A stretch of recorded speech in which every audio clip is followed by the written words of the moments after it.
It's Dr. Toni. And what if we are thinking about networking and it's all wrong? What if there's so many benefits that you should have been doing this, but you just didn't know how?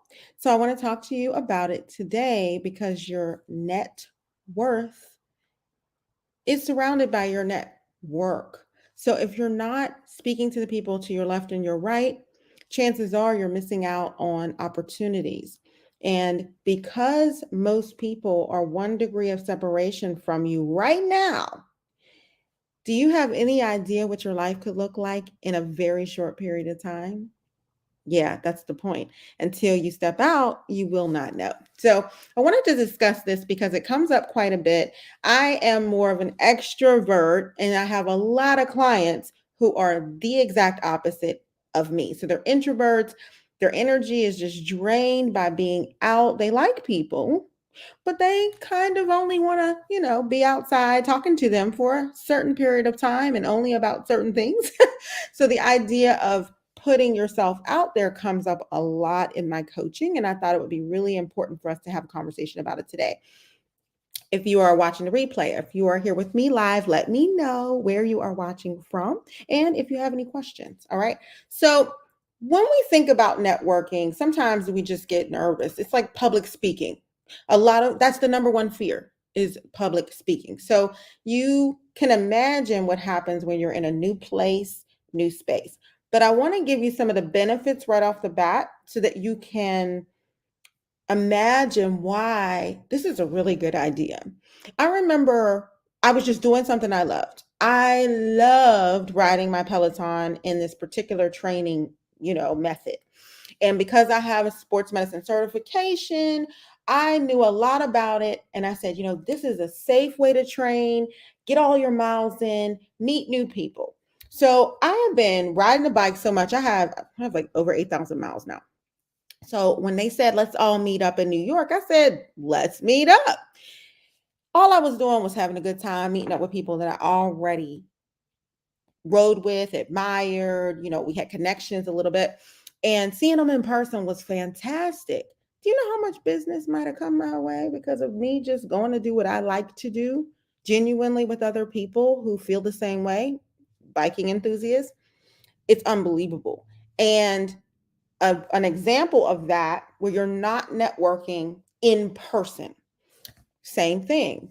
Riding in my bike community, people, I was given a lot of training advice and helping people avoid injury. That's my thing. I don't want you to get hurt doing it.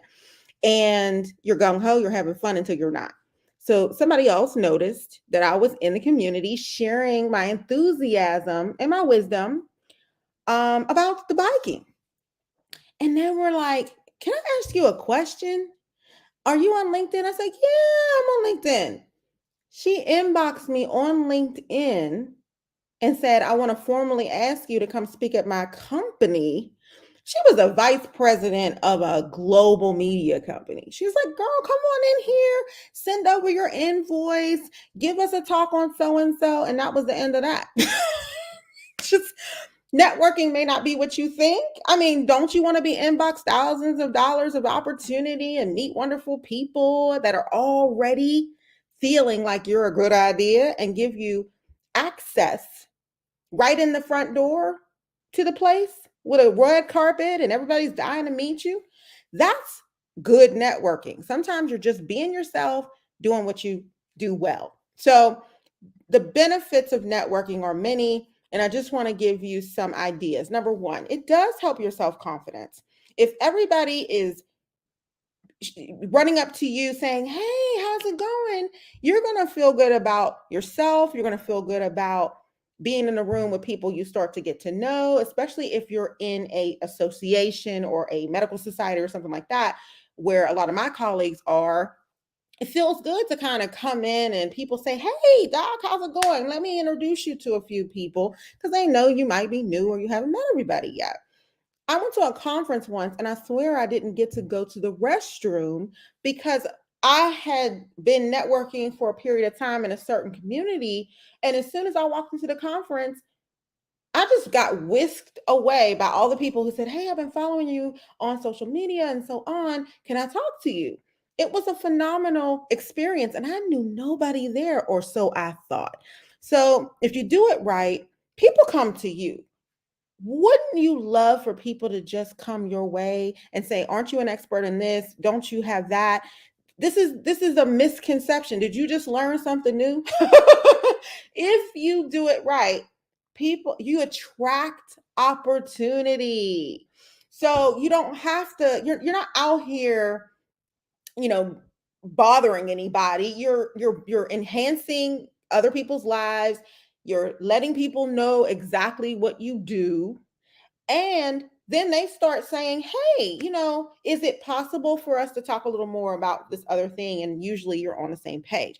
So the benefits of networking are just really endless, but it removes a lot of barriers. So your confidence is up, it removes barriers for you, but it also gives you access to high profile people that really don't want to email from you. Do you want more emails? Absolutely not. So this idea that it's, hard, it's not true. And if you're mindful, it's absolutely something that will improve the quality of your life. I met so many wonderful people just enjoying that process. So having that wealth of knowledge, that Rolodex, I know I'm speaking in older terms, but used to be a Rolodex on your desk when I worked in finance. You'd have a Rolodex on your desk with all these different departments and compartments, and you would have to get in touch with people and call them and have lunch and all this stuff. Now you have so many tools at your fingertips. Your Rolodex is really just what you make it. It could be digital, it could be certain spaces you're in. As long as you do it right, which is what's comfortable for you, you'll win. Now, I will say that you're not done networking until you can walk into most rooms and everybody knows who you are. So this might be something you're doing for quite some time. It's not like something you stop doing, but I just wanted to give you a heads up that it gets better the more you do it. And eventually, at least one or two people in every room, and then they help you out. All right. It's a great place and a great way to exchange ideas. All right. Now let's talk about a few of the pitfalls if you're not doing it right. So I'm going to give an example of a someone like Oprah. She was saying that, one of the things that happens to her a lot is people walk up, stick their hand out, shake it, and say, "I admire you, blah, blah, blah, blah, blah. Can you mentor me?" Oh my gosh, we're going to talk about that at the end. Hang on for the rest of that thought, but just know that there are pitfalls, right? To not doing enough. And I wish we could just revamp how we see networking and see it as connection. It's connecting with somebody else, common ground with somebody else, building relationships with other people. So you're not, this is long term, right? You're going to probably run into each other again or find some common ground to continue the conversation in another time or place. And you really need to be mindful of who who's in the room so that you can hopefully meet the right people in that room. So one of the problems that I see is that people aren't preparing in advance when they know they're going into a particular space, and they could have, right?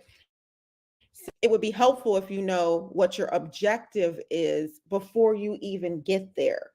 Who do you need to talk to? What about? And maybe prepare in advance, do your homework in advance. And that might require some lead work on your part. And I'm just saying, if you're not prepared, then opportunity comes your way and you're like, I missed my shot. I don't know. So another pitfall, another complaint from people who get asked a lot of questions and so on, like the mentoring thing. I remember watching an Issa Rae interview where she was giving the example that, a lot of my opportunities came from talking to my peers. We think we need to network up. These are her words. We think we need to network up there when often we are missing an opportunity in our own peer group. So she was saying, why aren't we going lateral? Why aren't you networking to the left and right? Let me make sure I saw the words there. Network across. She called it networking across. So if you think you got to talk to the CEO all the time in order to get anything or get anywhere, that's often not the case. And if someone's even been in a company longer than you or organization longer than you, they're going to know all kinds of things if you connect. So that's something to definitely avoid, is assuming that the age matters or the title matters. I remember getting a fantastic speaking opportunity. It's one of the best opportunities ever. I mean, they had a big fat, sign when I got off the flight for me and my husband, black car service. We didn't have to go through customs. I was like, this is the life, all for just a 10-minute speaking engagement in Barbados. I was like, hey, we could do this anytime. Let's do this again. Wonderful experience, wonderful evening out with, all these different leaders in the community. I said, this is where it's at. But you know who decided to reach out to me while I was at a conference was the assistant to the president of the organization. So you just never know who's watching you, who's excited about what you have to offer. And that's an example of her not even being across the table from me, but still me being kind to everybody, greeting everybody. I was actually there to do a little community service. I felt I was there to speak to some of the other junior colleagues, right? Medical students and residents and so on. And the opportunity walked into my, inbox, into my, stratosphere. So these were me just being myself, doing what I like to do. Talk, and it comes your way. So these are all examples that are real life that I'm speaking from my own personal experience. So I know that it works. So those are the benefits. But I'm trying to say that if you don't flip that on its head and see it as way more benefit than everything else that you're hesitant about, you're not going to do it. And I want you to feel excited about it. I will give you another heads up. If you don't have a personal brand, at this point, you should. And if your personal brand doesn't fit where you're headed, we probably need to get you into, you need some mentors that will assist you in that. So I want to touch on mentorship briefly. Yes, people need a mentor. At this stage of your life, you probably need to hire your mentor, if you know what I'm saying. So the people giving their time and wisdom, you may have to do quite a bit of preparation for that to be a possibility and for that to be mutually beneficial. And asking the right question helps, but also developing your personal brand is something that people haven't done a lot, so that your chances of people walking up to you are less. So I just want to encourage you to take some of that to heart, figure out how you can reevaluate. And you always know, if you want to talk to me, drtonymd.com/talk. If you want to talk to me, we can start talking about what's holding you back. We can talk about where you want to go, create a better vision, and then you'll have a better personal brand as a result. I'm not a business coach, but my clients who move on after me to develop business opportunities for themselves, that foundational work is what they're building on. And when we don't do that preparation, we're in all these wonderful rooms, but we're not quite where we want to be. I look forward to speaking with you again. It's Dr. Toni, your board certified physician, certified executive coach, who is here to help you get what you want. And it can be on your terms, no problem. But if we keep talking ourselves out of the next right step, which is, just get in touch with somebody who knows what the heck's going on, then we don't get there quickly and efficiently, which is the benefit of knowing someone. I can't believe I'm so accessible to people at all different levels. And it's funny how it's the people who are just getting started who have no qualms about asking me for help. But the people who are a little bit further down the road will hesitate because they're like, oh, I should know this by now. Not true. You've been busy doing your expert thing, and now you want to do something new. Of course, you don't know everything, and that's okay. I can't wait to talk to you. I am looking for your ideas on what you want to hear about next. And looks like imposter and what happens when we have it and all the opportunities we miss is coming up next. All right. Speak to you soon. Take care.